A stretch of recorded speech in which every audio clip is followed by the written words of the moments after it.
വന്നജുമു വശജറു യസ്ജുദാൻ. ചെടികളും വൃക്ഷങ്ങളും എല്ലാം അല്ലാഹുവിന് പ്രണാമം അർപ്പിക്കുന്നുണ്ട്. അതെല്ലാം പ്രകൃതിയുടെ നിയമങ്ങൾ പാലിച്ചുകൊണ്ടാണ് ചെടികളും വൃക്ഷങ്ങളും സസ്യലതാദികളും എല്ലാം ഈ ഭൂമി ലോകത്ത് വളർന്നു വരുന്നത്. അള്ളാഹുവിന്റെ വചനങ്ങളിൽ നിന്ന് ശാസ്ത്രം സമ്മതിക്കുന്നു. അതെല്ലാം പ്രകൃതിയുടെ നിയമങ്ങൾ അവകളെല്ലാം അനുസരിക്കുന്നുണ്ട്.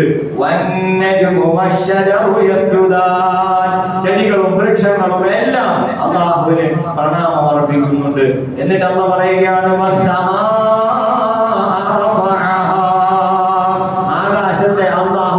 നിർത്തിയിരിക്കുന്നത് കാണുന്നില്ലേ? തൂണുകൾ നോക്കൂ, നിങ്ങളുണ്ടോ? ആ തൂണുകൾ ഇല്ലാതെ ആകാശം അങ്ങനെ നിങ്ങൾ മുകളിലേക്ക് നോക്കൂ, ആകാശത്തെ അല്ലാഹു ഉയർത്തി നിർത്തിയിരിക്കുന്നത് കാണുന്നില്ലേ?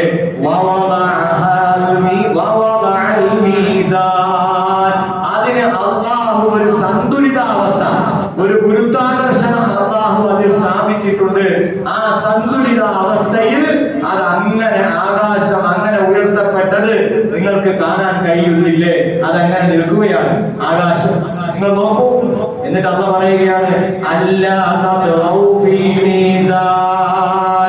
ആ തുലനം നിങ്ങൾ ലംഘിക്കരുത്.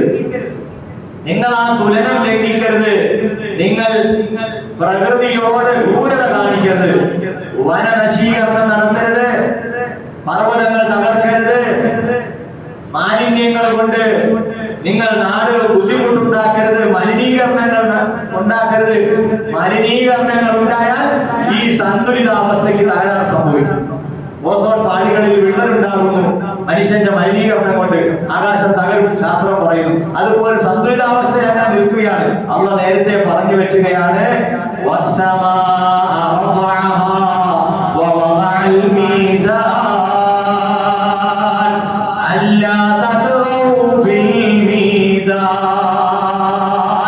നിങ്ങൾ ആ സന്തുലിതാവസ്ഥയ്ക്ക്, ആ ഗുരുത്വാകർഷണത്തിന് കോട്ടം വരുത്തുന്നത് നിങ്ങൾ ചെയ്യരുത്.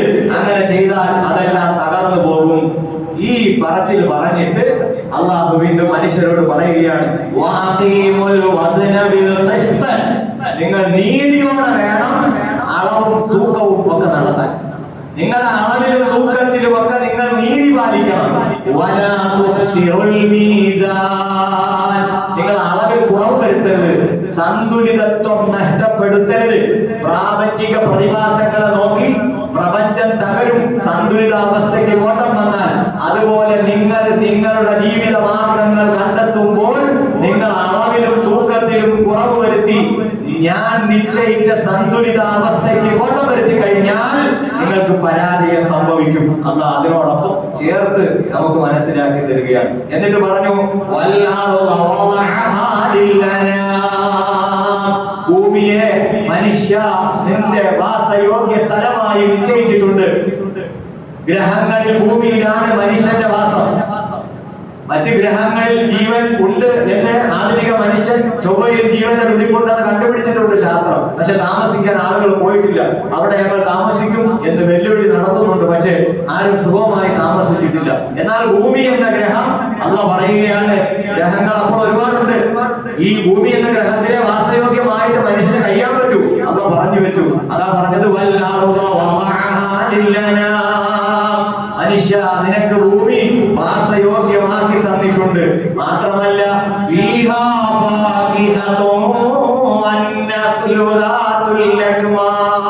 പലവിധത്തിലുള്ള പഴവർഗ്ഗങ്ങൾ, എന്തെല്ലാം ഫ്രൂട്ട്സ്, എന്തെല്ലാം നിലയിലുള്ള രുചികരമായ ഭക്ഷണം, നല്ല കുലയുള്ള ഈന്തപ്പഴങ്ങൾ, അത് എത്ര മനോഹരമാണ് കാണാൻ. നല്ല ഭംഗിയുള്ള മുന്തിരികൾ, ആപ്പിൾ തോട്ടങ്ങൾ എന്ന് വേണ്ട ആ ഭൂമിയിൽ നല്ല നല്ല പഴവർഗ്ഗങ്ങളും നിനക്ക് തന്നു.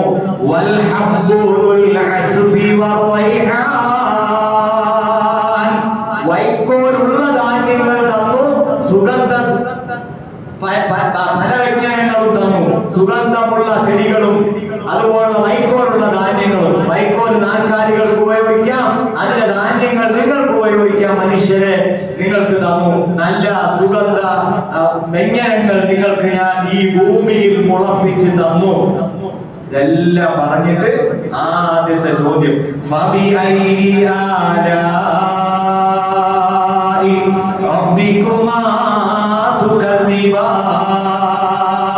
ഈ അനുഗ്രഹങ്ങളിൽ മനുഷ്യവർഗമേ ജിന്നുവർഗമേ നിങ്ങൾക്ക് എന്താണ് നിഷേധിക്കാൻ പറ്റുക? നിങ്ങൾക്ക് ഈ കേട്ടിട്ട് ഇതിന് എന്തെങ്കിലും നിഷേധിക്കാൻ പറ്റുമോ? അല്ലാഹുവിന്റെ റസൂൽ ചോദിച്ചു. എന്നിട്ട് പരിശുദ്ധ പ്രവാചകൻ മനുഷ്യന്റെ നന്ദികേടിനെ സംബന്ധിച്ച് ഇവിടെ പറയുന്നുണ്ട്. ഞാനിത് ചോദിക്കുമ്പോൾ മനുഷ്യനെക്കാളും നല്ല മറുപടി പറഞ്ഞത് ജിന്ന് വർഗമാണ്.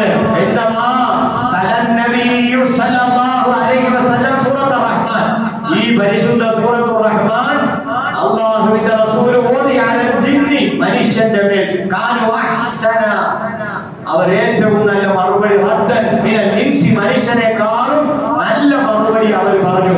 ഈ ഓരോന്നും അള്ളാഹുവിന്റെ റസൂൽ ചോദിക്കുമ്പോഴേ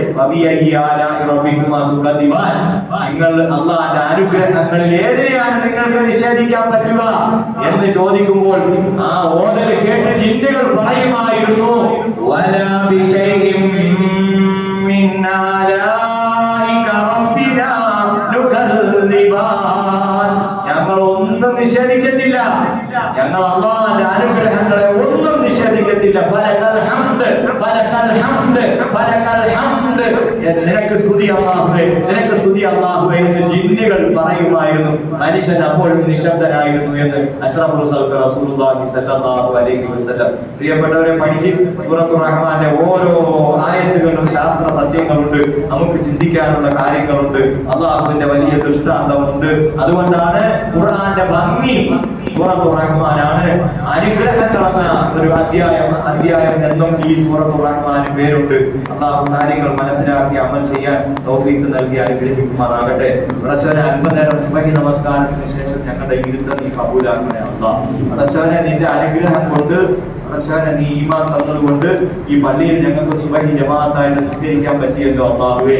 പടച്ചവനെ നീ സ്വീകരിക്കണേ അല്ലാഹുവേ. എത്ര ആളുകൾക്ക് അതിന് തൗഫീഖ് ഇല്ലല്ലോ അല്ലാഹുവേ, നീ ഞങ്ങൾക്ക് ആ ഭാഗ്യം തന്നല്ലോ അല്ലാഹുവേ. പടച്ചവനെ നീ ആഫിയത്ത് തരണേ അല്ലാഹ്. മരിക്കുവോളം ഞങ്ങൾക്ക് ജമാഅത്തായി നിസ്കരിക്കാനും ആഫിയത്തോടെ നിസ്കരിക്കാനുമുള്ള ഭാഗ്യം നീ തരണേ അല്ലാഹുവേ. മരിക്കുവോളം നല്ല ഓർമ്മ നൽകണം അല്ലാഹുവേ. ഖുർആൻ ഓതാൻ ഭാഗ്യം നൽകണം അല്ലാഹുവേ. ദിക്ർ ചൊല്ലാൻ ഭാഗ്യം നൽകണം അല്ലാഹുവേ. ശാരീരിക അവശതകൾ പല ആളുകളും സാഹിബ് അദ്ദേഹം ചെയ്യാൻ വേണ്ടി വീണ്ടും ആവശ്യപ്പെട്ടുകൊണ്ടിരിക്കുന്നു. ഒഴിവാക്കി രക്തം തലച്ചോറ് തലയിൽ കട്ട പിടിച്ചിട്ടുണ്ട്, അത് ഒഴിവാക്കണം. അത് ഓപ്പറേഷൻ പറ്റുന്നില്ല, താങ്ങാൻ സാധിക്കുന്നില്ല, അത് ഒഴിവാക്കാനുള്ള ശ്രമമാണ്. പരസ്പരം നീ അത് ഒഴിവാക്കി കൊടുക്കണം. ഡോക്ടർമാരുടെ അവരുടെ നിരീക്ഷണവും അവരുടെ പരീക്ഷണവും അവരുടെ മരുന്നുകളും അതിൽ നീ ഒരു പറക്കത്തിന് അള്ളാഹു നിശ്ചയിച്ചു കൊടുക്കണേ അള്ളാഹുവേ. അവരുടെ നിഗമനങ്ങളെല്ലാം നീ ശരിയാക്കി കൊടുക്കണേ അള്ളാഹുവേ. അവരുടെ ചികിത്സകളെ നീ ഫലപ്രദമാക്കി കൊടുക്കണേ അള്ളാഹുവേ. മുസാബിബുൽ അസ്ബാബായ അള്ളാഹുവേ, അവരുടെ മരുന്നുകളിലൂടെ ആ മനുഷ്യന് നീ ശിഫാവ് കൊടുക്കണം അല്ലാഹ്. അതല്ലെങ്കിൽ നിന്റെ ഭാഗത്തു നിന്നുള്ള പ്രത്യേക അനുഗ്രഹം കൊണ്ട് ആ മനുഷ്യന് പരിപൂർണ്ണ ശിഫാവ് കൊടുത്ത് ആക്കിമത്ത് നന്നാക്കണേ അല്ലാഹുവേ. ഇന്നലെ വരെയുള്ള നോമ്പുകൾ ആ മനുഷ്യൻ പ്രഷറിന്റെ ബുദ്ധിമുട്ടുണ്ടായിട്ട് പിടിച്ചിട്ടുണ്ട് റബ്ബേ. അത് നിന്റെ തൃപ്തിക്ക് വേണ്ടിയാണല്ലോ അല്ലാഹുവേ. പടച്ചവനെ നീ സ്വീകരിക്കണേ അല്ലാഹുവേ. ഞങ്ങളുടെ കൂട്ടത്തിൽ ധാരാളം ശാരീരിക അവശതകളും വിഷമങ്ങളും ഉള്ളവർ, ജമാഅത്തായി കൃത്യമായി നമസ്കരിക്കുന്നവർ, ഒരവശത വന്നാൽ പള്ളിയിൽ എത്താൻ പറ്റാതെ വരുന്നവരുണ്ട് റബ്ബേ. നീ ആഫിയത്ത് കൊടുക്കണം അല്ലാഹുവേ. വിഷമങ്ങൾ മാറ്റി കൊടുക്കണം അല്ലാഹുവേ. സിഹത്ത് നൽകണേ അല്ലാഹുവേ. പടച്ചവനെ പരിപൂർണ്ണ സലാമത്ത് നീ നൽകണേ അല്ലാഹുവേ. ആരോഗ്യത്തിന്റെ വരദാനമാണ് റബ്ബേ. പടച്ചവനെ, അത് നീ തന്നെങ്കിലേ മതിയാകൂ അല്ലാഹുവേ. പടച്ചവനെ, അത് നീ ഞങ്ങൾക്ക് തന്നു എന്ന് ഞങ്ങൾ ഉറച്ചു വിശ്വസിക്കുന്നവരാണല്ലോ അല്ലാഹുവേ. എന്തെങ്കിലും അപാകതകൾ, ന്യൂനതകൾ, രോഗങ്ങൾ, അണുക്കൾ ഞങ്ങളുടെ ശരീരത്തിൽ ഉണ്ടെങ്കിൽ പടച്ചവനെ അതിനെ നീ മാറ്റണം അല്ലാഹുവേ. നിങ്ങൾക്ക് അറിയാൻ കഴിയില്ല, വർഷങ്ങളോളം ക്യാൻസറിന്റെ അണുക്കൾ ശരീരത്തിൽ ഉണ്ടാകുമെന്ന് ഡോക്ടർമാർ പറയുന്നു. അതിന്റെ അവസാന ഘട്ടത്തിൽ ഒരുപക്ഷെ അറിയാൻ പറ്റുള്ളൂ, ഡോക്ടർമാർ തന്നെ പറയുന്നു. പടച്ചവനെ, എത്ര പരീക്ഷണം നടത്തിയാലും കാണാൻ പറ്റാത്തതായിട്ടുണ്ടല്ലോ അല്ലാഹു. അല്ലെങ്കിൽ ഒരു നിമിഷം കൊണ്ട് നിനക്കത് ചെയ്യാൻ പറ്റുമല്ലോ അല്ലാഹു. ഞങ്ങളെ ഒരു തുള്ളി വീര്യത്തിൽ നിന്ന് ഈ കോലത്തിൽ സൃഷ്ടിച്ച് രൂപപ്പെടുത്തിയ അല്ലാഹ്, ഞങ്ങളുടെ ചലന നിശ്ചലങ്ങളെല്ലാം അറിയുന്ന അല്ലാഹുവേ. ഞങ്ങളുടെ നാടിഞരമ്പുകളുടെ പ്രവർത്തനം അറിയുന്ന അല്ലാഹുവേ. പടച്ചവനെ, എല്ലാം നീ കറക്റ്റാക്കണം അല്ലാഹുവേ. അതിനെത്ര ശുക്ർ ചെയ്താലും മതിയാവില്ലല്ലോ അല്ലാഹുവേ. പടച്ചവനെ, നീ ഞങ്ങൾക്ക് ആഫിയത്ത് തരണേ അല്ലാഹുവേ. പടച്ചവനെ, ഞങ്ങൾക്ക് ആഫിയത്ത് തരണേ അല്ലാഹുവേ. രോഗങ്ങളെ തൊട്ട് കാക്കണം അല്ലാഹുവേ. ഞങ്ങളുടെ മാതാപിതാക്കൾ ജീവിച്ചിരിക്കുന്നവർക്ക് ആഫിയത്ത് കൊടുക്കണം അല്ലാഹുവേ. സിഹത്ത് കൊടുക്കണേ അല്ലാഹുവേ. റാഹത്തും സന്തോഷവും നൽകണേ അല്ലാഹുവേ. പടച്ചവനെ മരണപ്പെട്ടു പോയ മാതാപിതാക്കൾക്ക് മഹ്ഫിറത്ത് നൽകണേ അല്ലാഹുവേ. മറഹമത്ത് കൊണ്ട് അനുഗ്രഹിക്കണേ അല്ലാഹുവേ. ധാരാളം നന്മകളിൽ ഭാഗമാക്കായ ഒരുപാട് ആളുകൾ കുട്ടികൾക്ക് സമ്മാനം കൊടുക്കാനും ആദരിക്കാനും ഇന്നലെ പറഞ്ഞപ്പോൾ 26ഓളം പേര് അല്ലാഹുവേ അവർക്ക് സമ്മാനം കൊടുക്കാൻ തീരുമാനിച്ചു. വേറെ പലരും ഓഫർ ചെയ്യാൻ വേണ്ടിയിരിക്കുന്നു അല്ലാഹുവേ. അതിലൊക്കെ നീ ബറക്കത്ത് നൽകണമേ. ആധുനികങ്ങളായ കുട്ടികൾക്ക് 27 അവർക്ക് ഒരു ഹദിയ കൊടുക്കാൻ വേണ്ടി ഏൽപ്പിച്ച ആളുകളുണ്ട് റബ്ബേ. അവർക്കൊക്കെ നീ ഖൈർ നൽകണമേ. കുടുംബത്തിൽ ബറക്കത്ത് നൽകണമേ. പരമ്പരാഗതമായിട്ടത് നിലനിർത്തി കൊടുക്കണം അല്ലാഹുവേ. മക്കളെ ശക്തിപ്പെടുത്തണം അല്ലാഹുവേ. അവരുടെ ജോലികളിൽ ബറക്കത്ത് നൽകണം അല്ലാഹുവേ. നല്ല കുടുംബത്തെ അവർക്ക് നൽകണേ അല്ലാഹുവേ. പടച്ചവനെ ഞങ്ങൾക്ക് നൽകുന്ന വലിയൊരു ഭാഗ്യമാണല്ലോ അല്ലാഹുവേ. ഞങ്ങളുടെ മക്കളെ നിർവഴിയിലാക്കിയിട്ട് അല്ലാഹുവേ ഒരു തരത്തിലും ഒരു സമയത്തും പടച്ചവനെ അവർക്ക് ഒരു ദുർബോധനം അല്ലാഹുവേ നീ ഇട്ടുകൊടുക്കട്ടെ അല്ലാഹുവേ. ഒരു കെണികളിലും ഒരു ചതികളിലും ഇന്ന് മുസ്ലിം സമുദായത്തെ ചതിക്കാൻ പരമ്പരാഗതമായ പണ്ട് കാലം തൊട്ടേ ഉണ്ട്. അതിപ്പോൾ കൂടുതലാണ് റബ്ബേ. ഒരു കെണി വരെ തിരും നമ്മുടെ മക്കളെ പെട്ടാതെ നീ സംരക്ഷിച്ചിട്ട് പോയ അല്ലാഹുവേ. ഒരു വിഷമങ്ങളും നീ അവർക്ക് വരുത്തല്ലേ അല്ലാഹുവേ. പടച്ചവനെ ഒരു പ്രയാസങ്ങളും വരുത്തല്ലേ അല്ലാഹുവേ. പടച്ചവനെ ഞങ്ങളുടെ ഈമാൻ നീ കാമിലാക്കി തരണേ അല്ലാഹുവേ. നല്ല ഈമാൻ തരണേ അല്ലാഹുവേ.